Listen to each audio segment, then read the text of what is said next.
হয়রানি ও নিপীড়ন প্রতিরোধ কল্পে তদন্ত কমিটি এবং anti bullying and ragging committee গঠন করা হয়েছে। ৭. বিশ্ববিদ্যালয়ের প্রশাসনিক ভবনের সেবা সহজীকরণ। পেপারলেস রেজিস্টার বিল্ডিং গড়ে তোলার লক্ষ্যে সংশ্লিষ্ট দপ্তরের সাথে বৈঠক এবং অ্যাপের কার্যক্ষমতা বৃদ্ধির প্রস্তাবনা প্রদান করা হয়েছে এবং সেটি বেশ পুরোদমে কার্যক্রম চলমান। ৮. সমৃদ্ধ ডাকসু ওয়েবসাইট তৈরি। ডাকসুর ওয়েবসাইট চালু করা হয়েছে, রিসোর্স সমৃদ্ধকরণের কাজ চলমান রয়েছে। ৯. পাঠদানের মানোন্নয়নের লক্ষ্যে শিক্ষক মূল্যায়ন পদ্ধতি কার্যকর করা। এক্ষেত্রে ডাকসুর দ্বিতীয় কার্যনির্বাহী সভায় শিক্ষক মূল্যায়ন পদ্ধতি চালুর প্রস্তাব সর্বসম্মতভাবে পাশ করে রেজলিউশন আকারে SM2 একাডেমিক কাউন্সিলে পাশ হয়ে সিন্ডিকেটে উত্থাপন করা হয়েছে।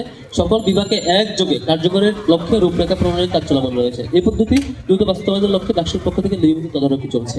বিজনেস ফ্যাকাল্টিতে ই-লাইব্রেরি চালুর লক্ষ্যে প্রশাসনের সাথে বৈঠক এবং সামগ্রিক সহযোগিতা চলমান রয়েছে। প্রাথমিক ধাপে বেশ কয়েকটি কাজ আমরা সম্পন্ন করেছি, আশা করি সেটিও দ্রুত আমরা দৃশ্যমান কাজে আগাতে পারবো।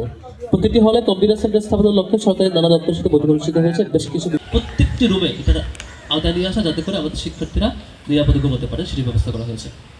১৭ নম্বর, ফিজিক্যালি চ্যালেঞ্জ শিক্ষার্থীদের নিয়ে যারা ডিফারেন্টলি এবল বলি সে শিক্ষার্থীদের অধিকার নিশ্চিতকরণ। ফিজিক্যালি চ্যালেঞ্জ শিক্ষার্থীদের জন্য বৃত্তির পরিসর বৃদ্ধির লক্ষ্যে বিভিন্ন অনুষ্ঠানের সাথে বৈঠক অনুষ্ঠিত হয়েছে। সেন্টার মসজিদ সহ প্রয়োজনীয় বিভিন্ন স্থানে যাতায়াত সহজীকরণের লক্ষ্যে র্যাব নির্মাণের কাজ শুরু হয়েছে। আধুনিক ভাষা ইনস্টিটিউটে বৈশ্বিক মানদণ্ডে উন্নীতকরণের ব্যবস্থা করা। আভায়ের পরিচালকের নিকট প্রয়োজনীয় ব্যবস্থা করার জন্য লিখিত প্রস্তাবনা প্রদান করা হয়েছে। ১৯ নম্বর, নিরাপদ ও শিক্ষার্থী বান্ধব ক্যাম্পাস নিশ্চিতকরণ। ভবঘুরে ও ভাসমান হকারদের উচ্ছেদে ধারাবাহিক অভিযান চলমান রয়েছে। বহিরাগত ও অনিয়ন্ত্রিত রিক্সা সমস্যার স্থায়ী সমাধানের লক্ষ্যে ডিএমপি কমিশনের সাথে দফায় দফায় সাক্ষাৎ হয়েছে। ক্যাম্পাস এরিয়া রেজিস্টার্ড রিক্সা চালুর লক্ষ্যে রিক্সা চালকদের তালিকা ও পোশাক তৈরি করা সম্পন্ন হয়েছে। ক্যাম্পাসের ৮টি এন্ট্রি গেটে পর্যাপ্ত নিরাপত্তা নিশ্চিত করার লক্ষ্যে ট্যাগের আওতায় ট্রাফিকের সহযোগিতা নেওয়া হয়েছে। এই লক্ষ্যে ডিএমপি কমিশনের সাথে সমন্বয় করা হয়েছে। রিক্সা ভাড়া তালিকা প্রস্তুত করা হয়েছে। ২০.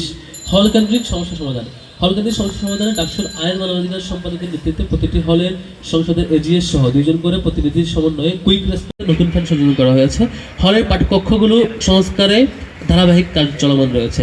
কেন্দ্রীয় লাইব্রেরিতে পরীক্ষার হল বরাদ্দ প্রথা বাতিল হয়েছে এবং ঢাকা বিশ্ববিদ্যালয়ের গ্রন্থাগারে ২৯টি ই-রিসোর্স সাবস্ক্রাইবের ব্যবস্থা করা হয়েছে। ১২. শিক্ষার্থীদের স্কিল ডেভেলপমেন্ট প্রয়োজনীয় সহায়তা প্রদান।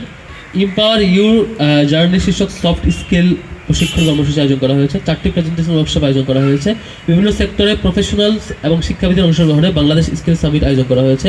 স্পোকেন ইংলিশের 4টি কোর্স চলমান রয়েছে এবং হলগুলোতে আইটি ও ক্যারিয়ার ল্যাব স্থাপনের সংশ্লিষ্ট সরকারি দপ্তরের সাথে বৈঠক করা হয়েছে।